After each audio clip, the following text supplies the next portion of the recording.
जय जवान जय किसान जय जय शिक्षित युवान नारी शक्तिનો જય હો જય મા ગુજરાત SN લોક જાગૃત અભિયાનમાંથી પરસોત્તમ બોલું છું। આજનો વિડીયો છે પેપરમાં આવ્યું છે કે 10 વર્ષમાં સાંસદની સંપત્તિ બમણી થઈ। તો મારું એમ કહેવાનું આવે છે કે મેં પહેલાં બી કીધું અને ફરીથી બી કહું છું કે ખાલી 110 સાંસદ 102 સાંસદ નહીં, બધા સાંસદનો બમણી નહીં 10 ગણી વધી ગઈ છે। આમાં લખ્યું પૂનમભાઈ માકોડ, વિનોદ ચાવડા, પ્રભુ વસાવા, જસવંત બાગોર, રાજેશ ચુડાસમા, દેવુસિંહ ચૌહાણ, મનસુખ વસાવા, CR પાટીલ। આ લોકો મંત્રી ના હોત તો દેવાદાર હોત। આ નહીં, બધા જ મંત્રી ના હોત તો દેવાદાર હોત। ખાલી આ 10 જ નહીં, જે કારણસર બતાવ્યું 10નું માની લેવાય। પણ હું તો એવું કહું છું કે આ 4 દુ 8 નહીં, પણ એવા બધા જ સાંસદોમાં ડબલ નહીં 10 ગણી સંપત્તિ વધી છે। અને ખાલી સાંસદ નહીં, એવા ધારાસભ્યો પણ છે। બધાનું મેં પહેલાં બી કીધું કે આ તમે જે લિસ્ટ આપ્યું છે એમાં પૂનમ માકોડના 747% વધ્યું, વિનોદ ચાવડાના 1163% વધી, પ્રભુ વસાવાના 195% વધી, જસવંત બાબોના 146% વધી, રાજેશ ચુડાસમાનું 349% વધી, દેવુસિંહના 271% વધી, મનસુખ વસાવાનું 288% વધી, CR પાટીલના માઇનસ બતાવે છે પણ એ શક્ય નથી, માઇનસ તો હોય જ નહીં। એટલે આવું બધું બતાવે છે।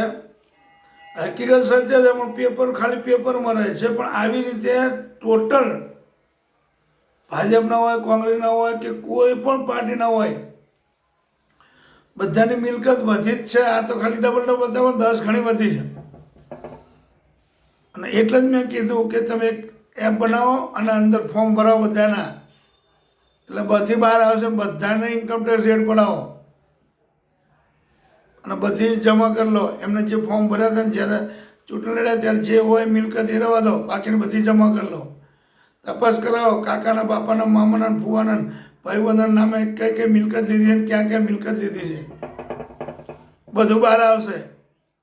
અને હવે તો મારે પહેલાંથી હું કહું છું તમને, પેપરોમાં બધો ભ્રષ્ટાચાર હમણાં વચ્ચે આવ્યું, ખેડૂતોને વળતર ખાઈ જનારને તપાસ સારું ફરજ મુક્ત। અને ખેડૂતો શું બધાય ને બધાનું વળતર ખાઈ જ ગયા છે ને।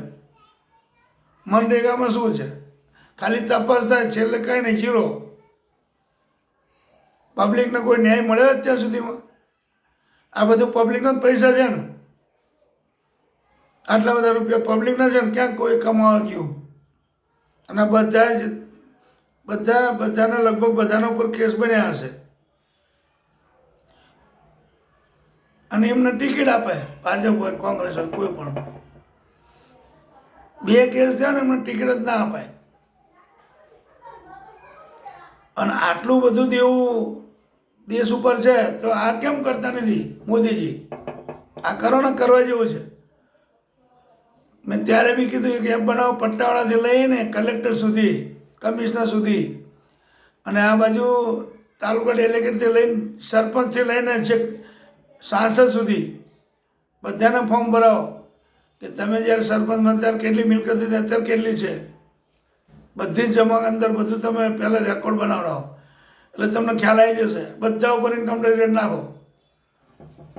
કોઈ પણ ધારાસભ્ય હોય, કોઈ પણ પાર્ટીનો હોય, કોઈ પણ સંસદ સભ્ય કોઈ પણ પાર્ટીનો હોય, ભલે સરપંચ તો કોઈ પાર્ટીનો ગણાય નહીં, પણ સરપંચથી માંડીને તાલુકા જિલ્લા ડેલિગેટથી લઈને ધારાસભ્ય, સંસદ સભ્ય સુધી, રાજ્યસભા, લોકસભા બધાય આવી ગયા। અને પટ્ટાવાળાથી કલેક્ટર, કમિશનર સુધી, ક્લાસ 1 અધિકારી સુધી, પટ્ટાવાળાથી લઈને જજ સુધી, કોઈ પણ નહીં, એવું નહીં। આ બધા ઉપર કાયદો બને એવું કરો, બધા ઉપર કાયદો બનાવો તો એટલી બધી મિલકત દેશની જમા થશે ને કે જેની કોઈ હદ નહીં। ક્યારે દેશ, આપણો દેશ છે ને દેવામાં આવશે જ નહીં, કરજ ક્યારે નહીં થાય, 1 રૂપિયાનું કરજ નહીં થાય।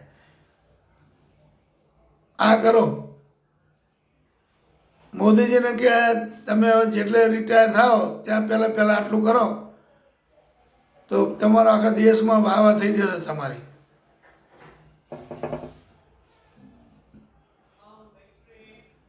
કરો, આવું કંઈક કરો, કાયદો બનાવો ને કાયદો અમલમાં લાવો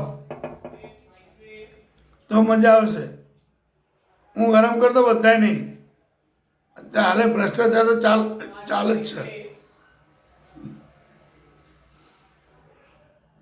બધાની કેબ બનાવો અને એની અંદર બધા ફોર્મ ભરે.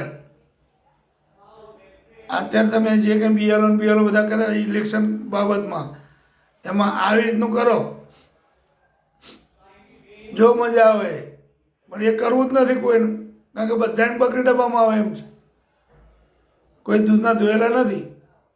બધા એટલે બધા ભ્રષ્ટાચારી જ છે. કોઈ પણ પાર્ટીના ધારાસભ્ય, સંસદ હોય, ગ્રામ પંચાયત લઈને સંસદ સુધીના, રાજ્યસભા, વિધાનસભા બધા જ એટલે તો કરતા નથી. એમના પગ ઉપર ધરાવે એમ છે. બાકી આ જરૂરી છે કરવું.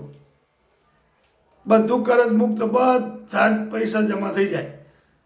કરજ બધું આપણું એકદમ નીલ થઈ જાય અને ઉપરથી લાખો કરોડો રૂપિયા જમા રહે, બધી તિજોરી ભરાઈ જાય. આ કરવા જેવું છે, પણ એ કરતા જ નથી ને. મોદી ધારે કરી શકે, આટલું બધું કરે, આ ના કરી શકે, કરી શકે ને. પણ કરે તો બધાના પગ ઉપર ધરાવે. બધાના ભ્રષ્ટાચારમાં નામ આવે એમ છે. રૂપિયા ક્યાંથી ભેગા કર્યા, આ બધા ભ્રષ્ટાચાર હોય તો રૂપિયા એટલા ભેગા થાય, નુકસાન થાય. પહેલાના ધારાસભ્ય જો ઘરનું ઘરે સારું નથી, જે અગાઉના ધારાસભ્યો હતા એ સરદાર વલ્લભભાઈ પટેલ વખતે, જવાહરલાલ નહેરુ વખતે, ડૉક્ટર આંબેડકર, ગાંધીજી, બધાની વખતે જોવો તમે, ઘણા બધા ધારાસભ્યો ઘણી વાર ટીવી બતાવે છે કે પેપરમાં આવે, જેના ઘર અત્યારે ખાવામાં દાણા નથી એવા ધારાસભ્ય, એમણે ઈમાનદારી કરી. આ તો બધા ગાડીઓ લઈને ફરવાવાળા છે ને રૂપિયા ભેગા કરવાવાળા છે. અને આ કરો મોદીજી, તમે બે હાથ જોડીને પગે પડો ને વિનંતી કરું કે તમે તાત્કાલિક આટલું આયોજન કરો. આખા વિશ્વમાં તમારી વાહ થઈ જશે કે મોદીજીએ કર્યું બરાબરનું. બધા જ સરકારી પટ્ટાવાળાથી લઈને કલેક્ટર, કમિશનર સુધી, પટ્ટાવાળાથી જજ, ડબલ જજ, હાઈકોર્ટના જજ, સુપ્રીમ કોર્ટના બધા ઉપર, એવું નહીં કે કોઈ બાકી ના રહેવું જોઈએ. અને અહીંયાથી લઈને પટ્ટાવાળાથી લઈને છેક સંસદ સુધી, તાલુકા, ગ્રામ પંચાયત લઈને તાલુકા, જિલ્લા ડેલિગેટથી લઈને ધારાસભ્ય, બધા છેક સુધી, સચિવ બચીઓ જે બને બધાના બાકી ના રહેવું જોઈએ. અને બધી શાખાઓમાંથી, એવું નહીં ખાલી આ જ શાખા, એવું નહીં ખાલી બીજા ધારાસભ્યો, ભાજપના પણ આવી જવા જોઈએ. કોઈને બક્ષવા જ નહીં. અત્યારે બતાવે છે ને મુખ્યમંત્રી કે ભાઈ આ ફલાણું, એવું નહીં, બધી રીતે પકડો તો મેળાઈ જાય. નકા તો દેશનું દેવું વધતું જવાનું, વધતું જવાનું, વધતું જવાનું. હું હજુ એક વિડીયો બનાવીશ. મોદીજી 2018માં કેટલા રૂપિયા લીધા કરજ વિશ્વ બેંકમાંથી અને કોના માટે લીધા.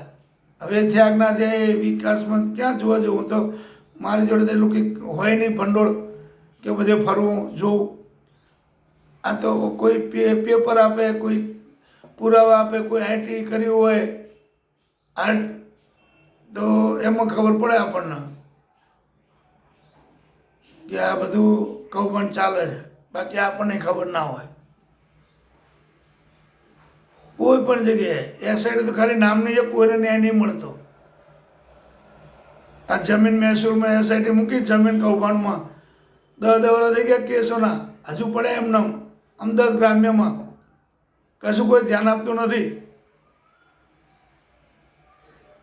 બહુ જ કેસ પડ્યા. મેં નથી આપણું કોઈ કેસવાળાને સજા થઈ હોય, લગભગ કેસ જ નહીં કર્યા હોય, સજાની ક્યાં વાત છે. તો આ રીતે એસઆઈટી કરીને ફાયદો શું? એસઆઈટી આમ તાત્કાલિક એનો નિકાલ થવો જોઈએ, જે હોય તે. હું એવું નથી કહેતો કે આ જ કરો, પણ નિકાલ થવો જોઈએ. એટલે અત્યારે વાત જવા દો, અત્યારે એપ બનાવો. એપ બનાવી અને જે પટ્ટાવાળાથી લઈને કલેક્ટર, કમિશનર સુધી, પટ્ટાવાળાથી લઈને હાઈકોર્ટ, સુપ્રીમ, મેટ્રો કોર્ટ, બધા જ જજો આવી ગયા, XYZ. અને પટ્ટાવાળાથી લઈને બધી જ સરકારી નોકરીઓમાં ક્લાસ 1 અધિકારી સુધી, અને આ બાજુ ગામના સરપંચથી લઈ અને છેક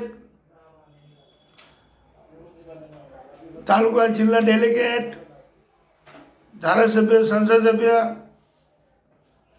બધામાં આ એપ બનાવીને ફોર્મ ભરાવો તાત્કાલિક કરવા. જેવા તમે કેવું ચૂંટણી કાર્ડ માટે કર્યું બીએલઓના, એ રીતે ચૂંટણી કાર્ડનું અત્યારે પડતું મૂકો અને અત્યારે આ કરો અને જે ચૂંટણી આવવાની પહેલાં જાહેર કરી દો ફટાફટ. અને એમાં ઇન્કમટેક્સમાં ભરતી કરો વધારે, બધી જગ્યાએ રેડ પાડી શકે એવું એવી ભરતી કરો અને રૂપિયા બધા ભેગા કરી લો. વધારે મિલકત બધી ટાંચમાં લઈને વેચી જ મારો, બધા રૂપિયા ભેગા કરી લો, સરકારમાં જમા કરો. તિજોરી છલકાઈ જશે દેવું ચૂકતે કરતા પણ. એટલે આ કરો. જય જવાન જય કિસાન જય જય 61. નારી શક્તિનો જય હો, જય મા ગુજરાત.